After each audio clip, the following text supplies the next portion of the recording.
Vous savez que le bien-être peut être entretenu grâce à une alimentation équilibrée. Eh bien, imaginez un super aliment qui viendrait compléter de nombreux apports journaliers, qui serait à la fois détoxifiant, stimulant, vivifiant, tonifiant, cicatrisant et qui ferait baisser le taux de cholestérol dans l'organisme. Tout un tas de vertus que l'on prête déjà à la spiruline, désignée meilleur aliment du 21e siècle par l'OMS et aliment le plus complet de demain par l'UNESCO pour son exceptionnelle richesse nutritionnelle. Une spiruline qui n'en finit pas de nous surprendre, la preuve, elle est cultivée ici dans une ferme aquacole, Spiruline des Alpes, nichée au cœur des montagnes de Savoie. Nous sommes à Coise-Saint-Jean-Pied-Gaultier, entre Chambéry et Albertville.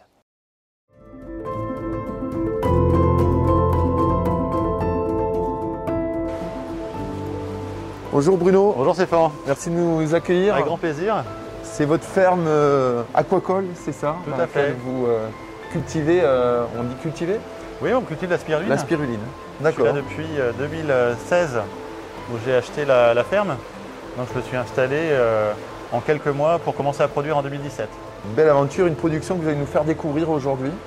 Et je vais vous accompagner, puis je vais mettre la main à la pâte. Allons-y. Donc alors, là, c'est un bassin dans lequel vous avez... il y a une récolte à prélever, c'est ça? Voilà, on va récolter le bassin par écrémage. On va mettre en place un petit barrage en travers du bassin. On va mettre en route la roue à aube qui va ramener la couche flottante de spiruline contre le barrage. D'accord. Et elle va venir s'enfiler dans la caisse dans laquelle on a mis une petite pompe. Donc on va aspirer l'eau du bassin avec la spiruline. Il va y avoir une préfiltration avec un préfiltre à 125 microns. Ça permet d'éviter éventuellement une feuille, quelque chose qui serait tombé dans l'eau, de se retrouver dans la spiruline. Et puis ça va arriver sur la table de récolte où la spiruline va s'égoutter. En fait, l'eau de culture va retourner au bassin. On va garder la spiruline qui va s'agglutiner un petit peu, s'amalgamer. Et on va obtenir donc la biomasse de spiruline, cette pâte verte, un peu comme un fromage blanc. Ouais. Mais vert. Voilà, toute verte. Et vous parliez de 125 microns, parce que je crois que la spiruline, on le verra tout à l'heure au microscope, elle est quasi invisible à l'œil nu. Hein. Quasiment invisible, c'est un petit point vert. Ça fait un 20e de millimètre. La taille d'un cheveu. Hein. C'est un peu ça, voilà, exactement. Et puis on va filtrer sur une toile qui fait 30 microns, donc un petit peu plus fin encore pour la retenir. Alors, il y a le niveau d'eau qui va baisser un petit peu, qui va remonter parce qu'il y a un courant qui va commencer à se créer. Et on va venir aspirer donc cette petite crème à la surface, comme le petit lait un petit peu quand on fait bouillir du lait. Donc là on est sur la première phase. Donc il faut l'aider un petit peu. On l'aide un petit peu à rentrer dans la caisse. Et donc la biomasse, on va la diluer dans l'eau du bassin qui est prêt à ensemencer. Donc c'est simplement de l'eau du robinet dans laquelle on a ajouté du bicarbonate de sodium, du sel de mer non raffiné, et puis des minéraux. Des minéraux. Voilà. Ici, c'est le bassin où on commence à faire l'écrémage? Voilà, c'est la table de filtration. D'accord, la table de filtration. Donc on ramène l'eau du bassin par la petite canne qui est percée ici. L'eau s'égoutte à travers l'eau passe à travers la toile qui fait 30 microns. Et donc on vient racler. On vient décolmater la toile parce que c'est vrai qu'elle se bouche assez facilement. Et la spiruline, elle commence à s'agglomérer un petit peu, à faire une petite pâte verte. C'est très méticuleux, très organisé cette récolte. Vous êtes notamment accompagné, géré par les services. Donc on a des analyses nutritionnelles sur la spiruline parce qu'on garantit une qualité de produit au client final. Et puis on a une bactériologie sur la spiruline, ce produit fini qui est aussi analysé.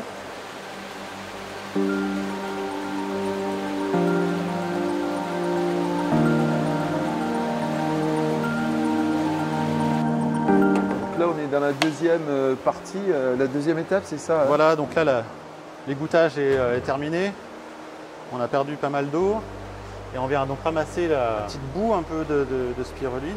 On devrait ramasser à peu près peut-être 20 litres de biomasse. Et donc avec 10 litres de biomasse comme ça, on va réaliser 1 kg de vermicelle déshydraté. D'accord. Bon, est-ce que la récolte est bonne? Elle est plutôt bonne, oui, oui. Un signal un petit peu qu'elle nous envoie quand la filtration se passe bien, c'est que le bassin est plutôt propre et donc elle est en bonne santé.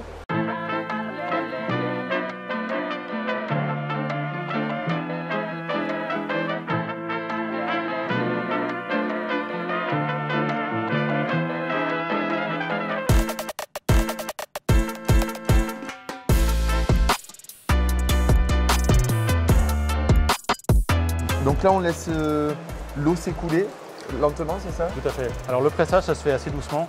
On appuie régulièrement, tout doucement sur la presse pour ne pas forcer trop fort d'un coup sur la spiruline. Donc on va laisser s'égoutter doucement la biomasse. Et moi je vous propose c'est d'aller ensemencer le bassin d'à côté. Ça marche, ben, on y va.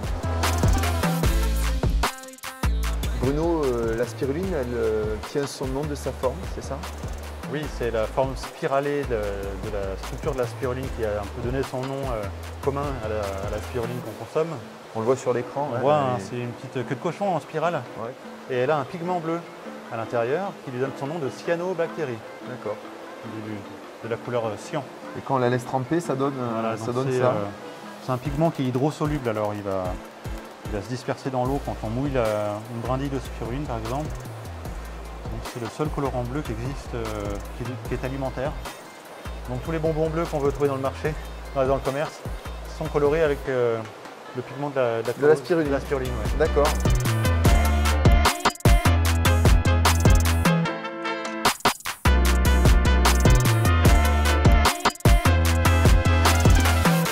Voilà, donc là c'est vraiment la pâte à modeler. Ah ouais, c'est impressionnant. Ouais. Ça a vraiment la forme d'une pâte à modeler. Donc on la replie. Là on essaie de ne plus la toucher avec les mains. Ouais. On ferme. On récupère cette espèce de pâte à modeler en forme de spaghetti. On peut la manger cette pâte déjà. Voilà, ça c'est la spiruline fraîche. Donc elle est tout à fait comestible, hein. On peut en récupérer sous la petite canne. Bon, ben, je vais goûter. Hein. C'est une texture assez légère, c'est frais. Assez fondant. Et ça n'a pas de goût particulier, je trouve, moi. Ça n'a pas un goût d'algue ou de... Non, c'est plutôt neutre, ouais. Et c'est l'aliment le plus riche sur Terre, après le lait maternel. Et du coup, c'est comme ça qu'on est revenu à cette culture qui prend de plus en plus d'essor aujourd'hui. Hein. Chaque année, la production augmente. Toutes les vitamines. Toutes les vitamines. Tous les oligo-éléments, les minéraux. Les minéraux. Dans les protéines, on a tous les acides aminés. Et on dit que dans 100 grammes, hein, c'est ça, de spiruline, il y a à peu près 60-70% de protéines. De protéines, tout à fait. Ouais. Et donc quand on fabrique ces petites spaghettis, hein, on n'est pas... On est quoi? C'est quoi le métier que vous faites, que vous exercez? Quel est le nom de votre activité en Alors fait, nous sommes des spiruliniers et spirulinières. Votre production, elle se présente sous forme de sachets, d'espèces de salières, c'est ça? Voilà, on a de la petite salière de 100 grammes, ça va permettre de faire une cure d'un mois. On a 400 grammes, 500 grammes. Alors comment on la prend justement, la spiruline? En quelle quantité par jour? Alors on va consommer une cuillère à café par jour jusqu'à une cuillère à soupe. Ça représente 3 jusqu'à 5 grammes de spiruline au quotidien. Et il faut le faire progressivement en termes de quantité. On augmente petit à petit les quantités, donc on va commencer par une cuillère à café un peu creuse, et après on augmente un petit peu. En fait, simplement, on n'est pas habitué à consommer de la spiruline si c'est la première fois, donc le corps va peut-être avoir un peu de mal à la digérer, on peut être un peu ballonné au début, mais c'est pas bien méchant. Donc simplement, on va doucement par palier.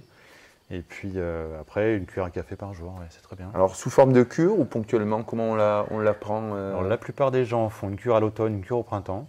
Au changement de saison, on est un peu plus fragile, où il y a des petites maladies qui courent un peu. Et puis après, on peut la prendre ponctuellement pendant une semaine ou une dizaine de jours.